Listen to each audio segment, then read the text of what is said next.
Hello again, everyone. Welcome back. Well, today I'm reviewing a new size designation, new Vitola for the Aurora Preferido Ruby. This is the Toro 5.5 by 54. I think of that as a short Toro. There is your density.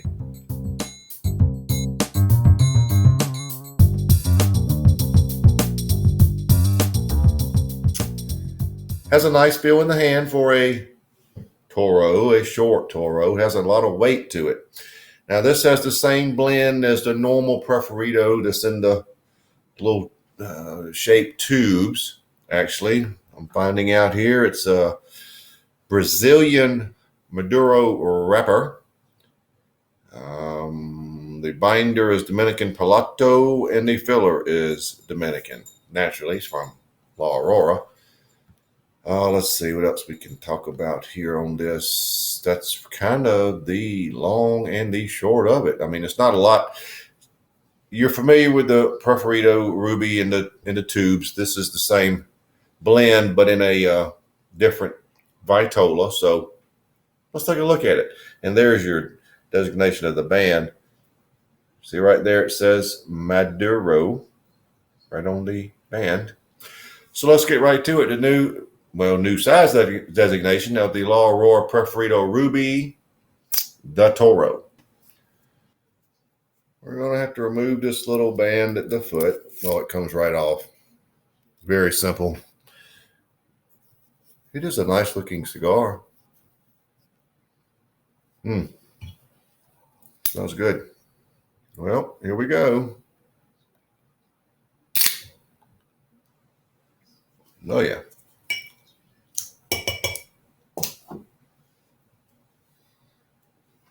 Nice draw.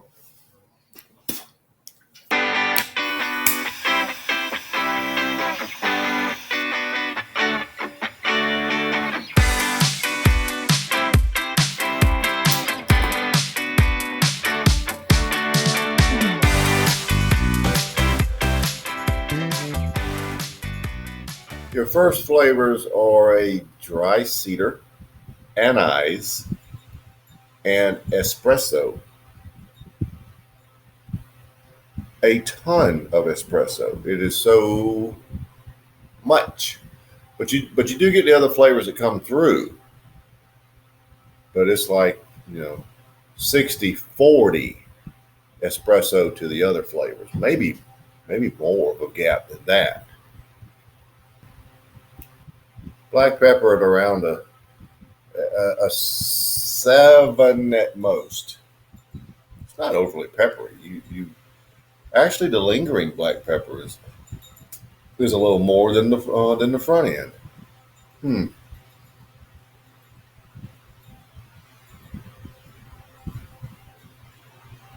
It's funny. That's strange, rather, not funny. But those are your initial flavors.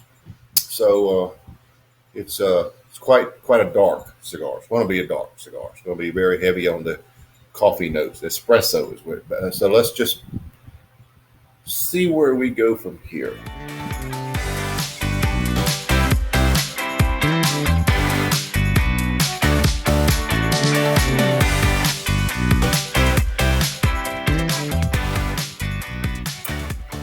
Well, we're approaching the first third, but we're definitely at the point where the cigar is settled down. So I wanted to give you a report.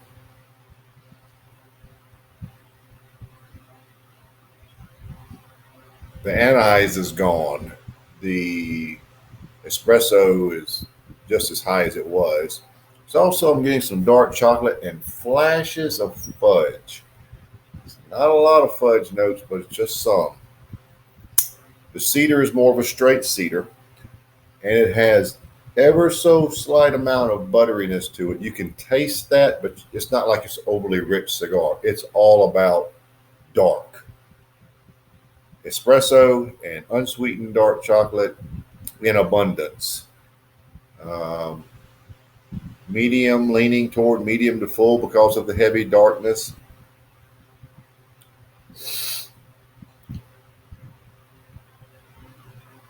The finish is a it's a it's sort of a chocolate finish, not a very sweet, almost a semi-sweet chocolate, sort of a dry chocolate. It's not a rich chocolate, and decent amount of lingering black pepper. This is a very dark noted cigar. It's sort of something that you're going to have to be looking for these flavors because they're so dark. For this first third, or right at it, I'll go with an 87. It's there's a time and a place for this kind of cigar, but it's not something that most people I think would gravitate to on a daily basis. Now, you dark noted lovers out there, lovers of all things espresso and unsweetened dark chocolate, we're going to look at me and go, no, I like this every day. Fine. But the masses are not going to gravitate toward this cigar every single day. It has a place. It's very dark noted, and the flavors are nice, but it's just very dark noted. So, first third, 87. Things can change, happen, whatever. Let's see what happens in the second third.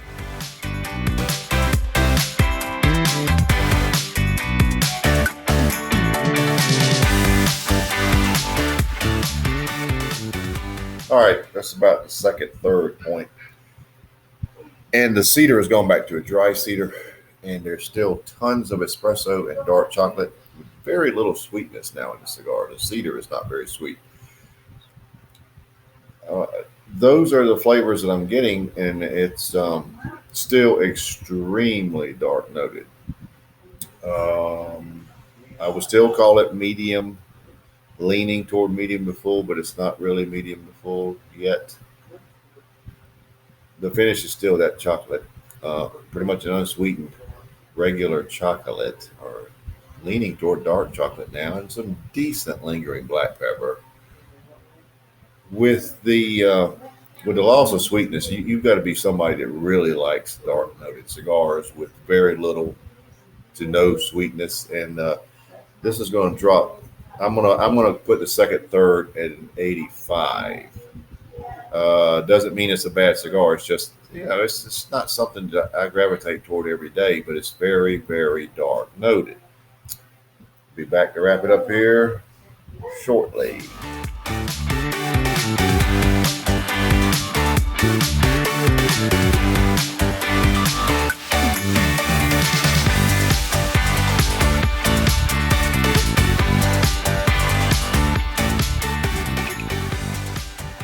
Well, we're down to the end, so let's wrap it up. We continued on the dark noted path. I mean, come on, we knew it wasn't going to change from that, but it's just so dark noted, little to no sweetness. I mean, you're just not going to find it. Yes, I did do my apple trick before this and to bring out every flavor you could. The flavors it brought out were dark chocolate and espresso. Boom, that's your flavors for the most part. You still had a little bit of dry cedar, but it had no sweetness to it. Finish is absolutely unchanged. Medium to full, low grade medium to full. But this is a cigar for you if you like heavy, dark notes with little to no sweetness. I'm just, I'm not that kind of guy, but my mission with my reviews is to report the flavors. You can ignore the score altogether. If you just want to hear what the cigar is about, listen to the flavors. That's what I'm telling you. Final third, still, I'm maintaining an 85.